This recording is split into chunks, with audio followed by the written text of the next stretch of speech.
Good morning, friends. Now we are going to see about the Hamilton's secret success. He is the one who is illiterate, but he trained 30,000 surgeons. Now we will see the written. Good morning, friends. Now we are going to see about key to employability. Cape Town's uneducated surgeon, Mr. Hamilton, was awarded an honorary degree of Master of Medicine, but he could neither read nor write. He was illiterate. Cape Town Medical University, in a leading university, is a medical world. The world's first heart bypass operation took place at this university. The honorary degree of Master of Medicine was awarded to someone who had never seen the inside of a school in his life. He could neither read an English word or write. But one morning in 2003, world-renowned surgeon Professor David Dent announced in the university auditorium, "Today we are awarding honorary degree in medicine to the man who produced the most surgeons in the world. He is an extraordinary teacher, an amazing surgeon, and studied medical science and surprised the human mind." With this announcement, the professor said the name Hamilton, and the entire auditorium stood up and cheered the doctor. It was the biggest reception in the history of the university. Hamilton was born in Sanniton, a remote village in Cape Town. His parents were shepherds. He wore goat skin and walked in the mountains barefoot all day. As a child, his father fell ill, so he left the sheep and goats and moved to Cape Town for work. Construction was underway at the University of Cape Town in those days. He joined the university as a laborer. He would send home as much money as he could get, and after a hard day's work, he used to sleep in the open ground, chewing gram himself to sleep. He worked as a laborer for many years. The construction process completed, and so he found the job of moving the tennis grass crowds at the university.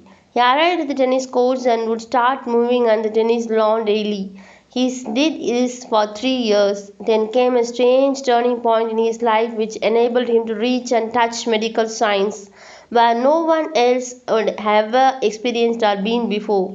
It was a mild, warm morning, and Professor Robert Gotts was researching giraffes and wanted to see why. When a giraffe bends its neck to drink water, why doesn't it have a seizure? They laid a giraffe on the operating table, knocking him unconscious, but as soon as the operating started, the giraffe shook his head. So they needed a strong man to keep the giraffe's neck tight and still during the operation. The professor went out of the theatre and saw Hamilton moving the lawn in front. The professor saw that he was a healthy young man of strong stature and beckoned him over and ordered him to grab the giraffe's neck. Hamilton grabbed his neck. The operation lasted 8 hours. During this time, the doctor continued to take tea and coffee breaks. However, Hamilton stood holding the giraffe's neck without moving much. When the operation was over, Hamilton quietly went out and started mowing the lawn. The next day, the professor called him in again, and he came and grabbed the giraffe's neck and remained standing all the time. This became Hamilton's routine for the next many months, and neither did he demand any compensation for the additional duty nor did he complain. Professor Robert Gotts was impressed by the perseverance and sincerity. Hamilton was promoted from being moving tennis courts to lab assistant. He now arrived at the university and went straight to the operating theatre to help the surgeons.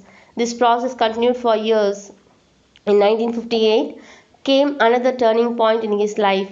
This year, Dr. Christian Bernard came to the university and started pioneering heart transplant operations. Hamilton became his assistant during these operations and went for an assistant to become an additional surgeon.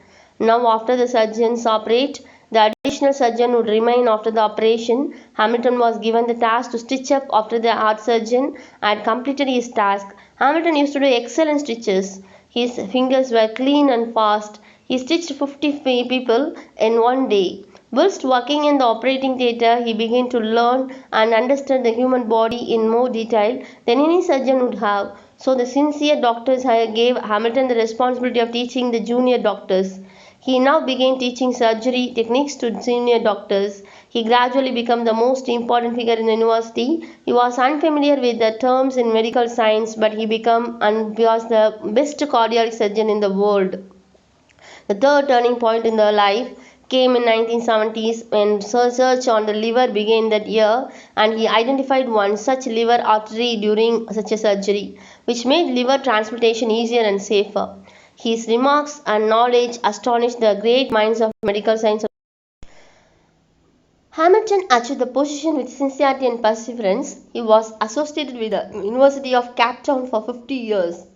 In those 50 years, he never took a vaccination. He would leave home at 3 o'clock in the morning, walk 14 miles to the university, and enter the operating theatre exactly at 6 o'clock. People used to synchronize their watches with the punctuality. He received an honor that nobody in medical science had ever achieved. He was the first illiterate teacher of medical science in history. He was the first illiterate surgeon to train 3,000 surgeons in the lifetime.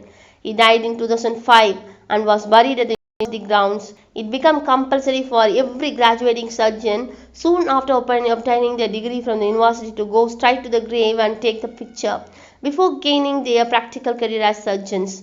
Do you know how he got to this position? With only one S.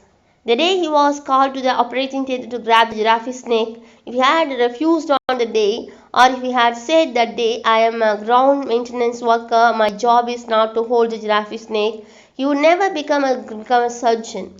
It was a yes, an extra 8 hours of hard work that opened the door of success to him and enabled him to become a surgeon.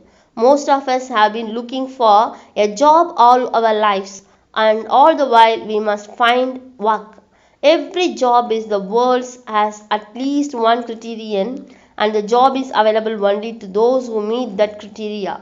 Whereas if you want to do work, you can start any work in the world in a few minutes, and no power in the world would be able to stop you. Hamilton had found the secret. He gave importance to work rather than the job. Thus, it changed the history of medical science. Imagine if he had applied for a surgeon job. Would he have become a surgeon? Never. But he put the hope down and held the giraffe snake and became the surgeon. So, friends, those who are doing any job now, the TRB and Polytechnic TRB, all the exams are coming. Now we also become a surgeon like our Hamilton. We have to do our work with perseverance, prepare well, and do the examination, whatever the chances to be, if we are going to win the exam. Otherwise, we are going to learn many things new. So explore your admiration and learn everything with some exploration. Bye friends, see you in the next video.